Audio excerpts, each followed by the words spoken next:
괜히 벤츠랑 비교당하면서 맨날 욕먹는 차가 있습니다. 실제로 2018년 EQ900의 페이스리프트 모델로 출시되며 조선의 S클래스라고 불리기도 하는데요. 하지만 대중들로부터 어디 S클래스에 비벼라며 많은 비난을 받는 것이 일상이 되어버렸습니다. 바로 G90 이야기입니다. 물론 G90과 S클래스는 각 브랜드를 대표하는 플래그십 세단이라는 공통점이 있습니다. 하지만 G90이 S클래스에 비해 아쉬운 점이 많다라는 이야기가 지배적이었죠. 최근 드디어 풀체인지 소식을 알렸고 기술적 발전이 많다고 하고 있는 만큼 큰 기대를 모으고 있습니다. 물론 현대차에서 빠지면 섭섭한 결함 논란도 여전하고요. 최근 포착된 위장막이 씌어진 신형 G90의 사진이 네티즌들 사이에서 크게 주목받기 시작했습니다. 오늘은 그 중에서도 최초로 실내가 포착되었는데요. 포착된 사진을 본 네티즌들은 심지어 실내를 잘 뽑는 벤츠를 씹어먹을 수준이라고 말하기도 했습니다. 실내뿐만 아니라 풀체인지된 G90은 현대차가 작정하고 넣은 듯한 다양한 첨단 옵션들을 갖출 예정이라 소비자들의 눈길을 끌고 있습니다. 이번에는 과연 진짜로 S클래스와 경쟁할 수 있을까요? 오토포스 20플러스에서 함께 살펴보시죠. 사진을 보시면 수평으로 길게 이어진 디스플레이가 꼭 벤츠를 연상케 하죠. 완전 자세하게 보이지는 않지만 확인할 수 있는 것은 마치 한 개의 프레임 안에 계기판과 인포테인먼트 스크린이 수평으로 길게 이어진 형태라는 것을 확인할 수 있습니다. 이러한 일체형 디스플레이는 원래 벤츠가 원조격으로 사용해왔고 실제로 2014년형 S클래스에서 이 디자인을 처음 채택했었죠. 뿐만 아니라 S클래스 이외에도 17년형 E클래스에서도 이러한 유형의 디스플레이 디자인을 찾아볼 수 있습니다. 이번 G90의 실내 디자인은 벤츠뿐만이 아니라 최근 출시된 기아의 K8과도 비슷한 모습을 보여줍니다. K8은 실내에 12.3인치 디지털 계기판 및 디스플레이가 통합된 파노라마 디스플레이를 곡선 형태로 적용하였는데 기아는 이를 파노라믹 커브드 디스플레이라 부릅니다. 그랜저는 일체형처럼 보이지만 중앙에 경계선이 있어 아쉬웠는데 K8과 신형 G90은 그러한 아쉬움을 충분히 달래줄 수 있을 것 같네요. K8과 조금 차이가 있다면 G90의 디스플레이는 메탈로 이루어진 수직형 구조물이 추가되는 것으로 보입니다. 테스트 단계라 그런 것인지 실제 양산 모델에서도 어떠한 역할이 부여되는 건지는 시간이 지나면 알 수 있겠죠.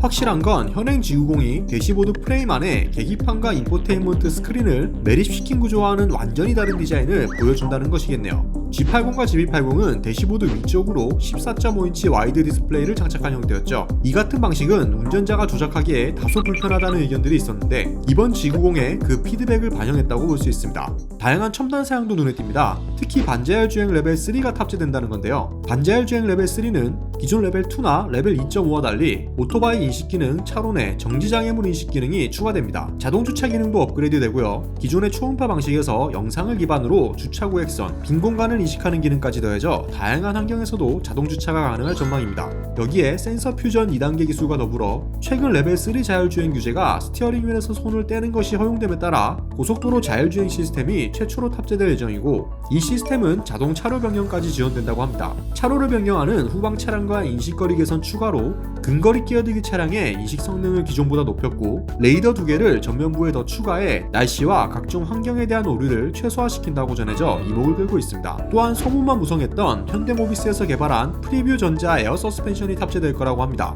초기 GB80에도 탑재된다는 얘기가 있었지만 에어서스 기능이 없는 전자제어 서스펜션으로만 출시됐었죠. 프리뷰 에어 서스펜션 기술은 내비게이션의 맵 정보와 전방도로 교통 정보를 미리 예측해 자동으로 차체 높이를 조절하고 편안한 승차감을 확보해주는 기술입니다.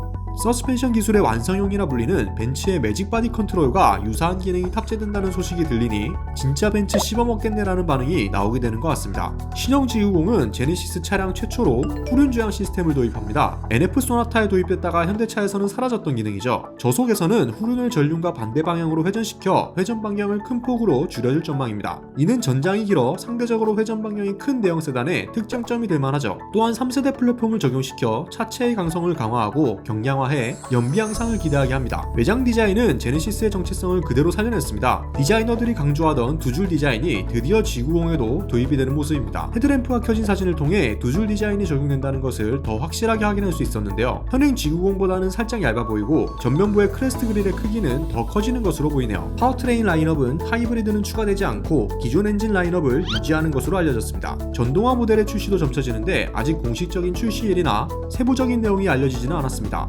제네시스 첫 전동화 모델로는 G80 EV가 먼저 나올 예정입니다. 이처럼 다양한 첨단 사양과 향상된 디자인으로 찾아온다는 소식에 신형 G90에 대한 네티즌들의 반응도 뜨겁습니다. 대부분의 소비자들은 벌써부터 위장막 벗긴 G90 기대된다, 디자인은 이제 깔 게 없다라며 긍정적인 반응을 보였습니다. 하지만 우려의 목소리도 많았는데요. 비싼 돈 주고 결함차를 사고 싶진 않다, 또 신기술 테스트카 출시하냐, 저가격이면 S클래스를 사지라며 결함을 걱정하는 소비자들도 있었습니다. 하루가 다르게 진보되는 시대에 발맞춰 다양한 첨단 기술과 멋있는 디자인을 지니고 출시될 신형 G90. 물론 디자인은 호불호가 갈리는 취향 문제이지만 많은 소비자들의 관심을 끌만하기에는 충분해 보입니다. 하지만 외적인 것보다 더 중요한 내부 품질 이슈에 대한 목소리를 제네시스가 마냥 무시하면 안 되겠죠. 외유 내강, 겉은 부드러우나 속은 단단함이라는 사자성어가 있듯이 겉을 수려하게 꾸며 대중을 꾀하기보다는 내실부터 탄탄하게 다질 필요성이 있어 보입니다. 그 기대를 신형 G90이 충족시켜 주었으면 하네요. 신형 G90에 대한 여러분들의 생각 댓글 남겨주시면 감사하겠습니다. 오토코스 이슈플러스였습니다.